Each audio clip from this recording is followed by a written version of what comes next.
Welcome back to another episode of Off the Clock. Jay, What's up, it's bro? good to see you, brother. Welcome back, y'all. Welcome back. Hey, What's shaking? what's going on? You know, life. Yeah, I hear that. Yeah, just chilling. So Saturday night, we're working out here for you guys. Yes, sir. You watch that fight? What? Ooh. Was it- Jake Paul and Joshua? Was it a fight? That's what I'm saying, though. Okay. We going in the fight night. Yeah, well, you know what? It was interesting. You carried Jake him- finally Jake Paul got knocked out. Knocked out. Finally. But you know what? To be honest with you, Joshua, like we talked about earlier on, Joshua, because of the last couple of fights that didn't go his way, Yeah. He was hungry. He's on a slide. yeah, he was hungry. And he wasn't playing. It's not big props knocking out some YouTube clown, to be honest. That's it. Not a Yo, real boxer. That guy couldn't come up the ranks. You know what I'm saying? Like, yeah. You know, I don't think so. Anyway. the buck had to stop with somebody. He Somebody get had to knocked take out. him serious. He had to get knocked out. Eventually, right? I feel like we've been waiting for this, the anticipation, yeah. right? Because at the end of the day, What chance could he really have? come on, that's like us, you know, just getting us off the street and putting us in the ring Dude's against a gold professional. medalist, a two-time heavyweight champ. Like, what's this guy really? Dude, It's all money. It's all the money. That's it. I felt bad for Paul, I did. dude. Did you see how his neck just snapped back? He got knocked out. That's what Yo, happens. he loaded up on that right hand. He Ay. could have taken him out way earlier. Oh, for sure. He was. Joshua was definitely playing with his food Yeah, for sure. the earlier rounds, right? And you know, obviously Carry traditional. him for a bit. That's it. Traditional boxing now, you know, you're gonna feel out your opponent for the first couple of rounds, and then you know, go for the kill type of thing. And he definitely did that. Yeah, for sure. Well, we'll see what's up next for Joshua, because he's getting a little bit up there in age, even though he looks great. Yeah. You know, what is he? Late 30s, mid 30s. 36. Okay. I wonder what the for next. sports, for everyday life, that's young. Yes. Well, for sports, you're getting on. Yeah, that's very true. And to who's left in the Division 2 fight? There has to be some fights, bro. There has to be somewhere. Yeah. We'll have to get back to you on that. NBA. Okay. We're gonna jump right into the NBA Kind of stuff. skipped a step there because I was it was the latest thing I watched last night. Nah, that's all good. Listen, man, we here at Off the Clock now, we dive into all types of sports. Football, basketball, baseball, a little bit of hockey, and some, you know what I mean? So Yeah, at the end of the day, we're going to talk about everything and anything under the sun. The NBA season so far, what are you thinking? What's your surprises so far?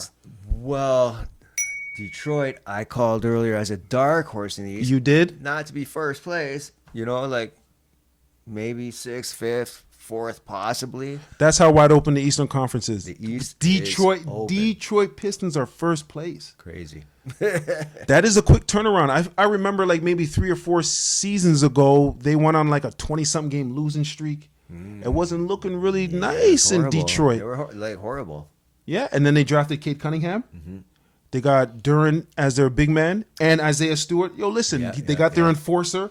They got their talented big in the middle, and then they have, you know, their perennial all-star in Cade Cunningham. Wing kind of player. Yes. Guard combo.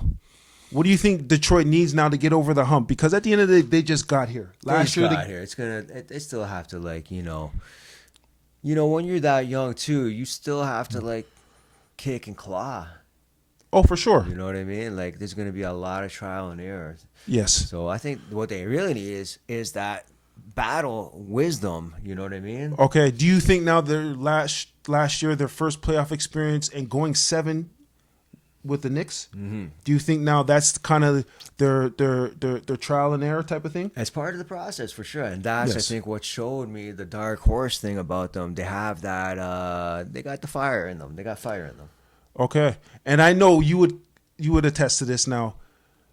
Tobias Harris in the playoffs, I don't know, man. I feel like they need a wing to go with Cade. Tobias let But me down, Tobias man. ain't it. He let me down. I thought that guy was gonna be better than he is, and I'm not saying he's a horrible player, but him and Harrison Barnes are the same kind of thing to me. They look good at some points, and then you're like, oh, but then no. Yeah. Harrison Barnes to me for the longest time was, dude has 18 points in the first half. He gets 2 in the second. I'm like, what? Yeah. What? How's that happen? He's like a literal no-show in the second half. And Tobias, he's literally a no-show when it comes to the playoffs, winning time. Right? So I just feel like eventually Detroit is going to have to figure out that wing position alongside Cade, right? Okay. But listen, our third place Raptors. Third place Raptors. The Raps. Like before the season now, they had us projected not even making the playoffs. I have to admit, I fell into that thought frame of thinking too. To be honest, the playing. I was thinking, okay, not miss the playoffs, but playing. And they definitely came out the gate. Yeah. Are you believing in the Scotty Barnes BI combination on the wing? Always like BI, and it looks like Scotty's growing up. It looks like he's finally he's maturing. He's maturing. He's becoming the guy that I think he can be. Mm-hmm. Okay. And this is why I am a proponent of trading Emmanuel Quigley, because I like the ball in Scotty Barnes' hands. Okay. And I would like to upgrade Sheed. I want to see how Sheed would do in a starting role, or bring somebody in, maybe Trae Young, maybe bring somebody in now that's starter worthy. Okay, yeah. But I'm not sold on Quigley. I just think he hasn't been consistent. Very inconsistent. Very inconsistent. This will be.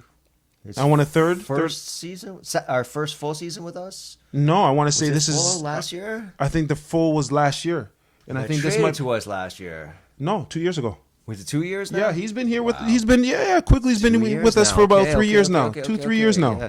Because to be honest, I remember when he was traded. I was working at the arena when he came in. I saw him. I was like, oh, okay. We got a new guy. All right. Yeah. So I guess time flies, man. Holy smokes. But Raptors are in third. The Spurs, your Spurs. The Spurs. You did mention that when we were talking, off camera now, that you like the Spurs. They look good. 9-2 without Wemby. They look really good. And De'Aaron Fox too. They're another same with Detroit. They still have to go through the battles because there's going to be those forks in the road and series and stuff like that where wisdom and having been there and done that comes into play, right? Yes. Like you can be an excellent player, but sometimes you haven't been there, you don't know, right? Yep. Do you think the Spurs have arrived a little early on people's radars, or they're right at the right time?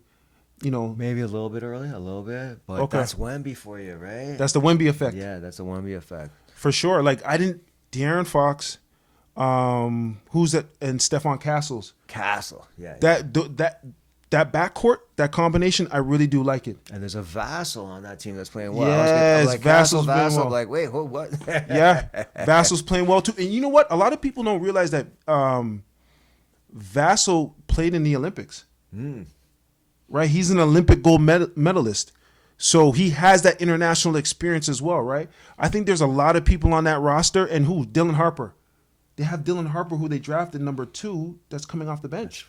That's right. And he's doing 13. He's averaging 13 a night. And for a rookie to average 13 in the NBA, that's pretty good. Coach is looking good too. Mm-hmm. And that organization overall. Oh, that's that championship medal to them. They got that pedigree for sure. Pedigree. We're here to win.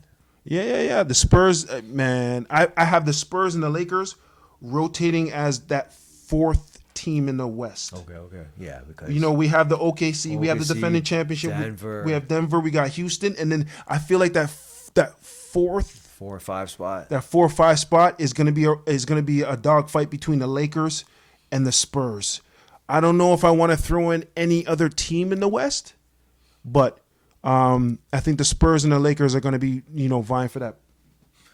Yeah, so we should get more into that Lakers because we were talking off camera about that. So okay, when we get into that in a quick minute, we'll take a quick break and get back to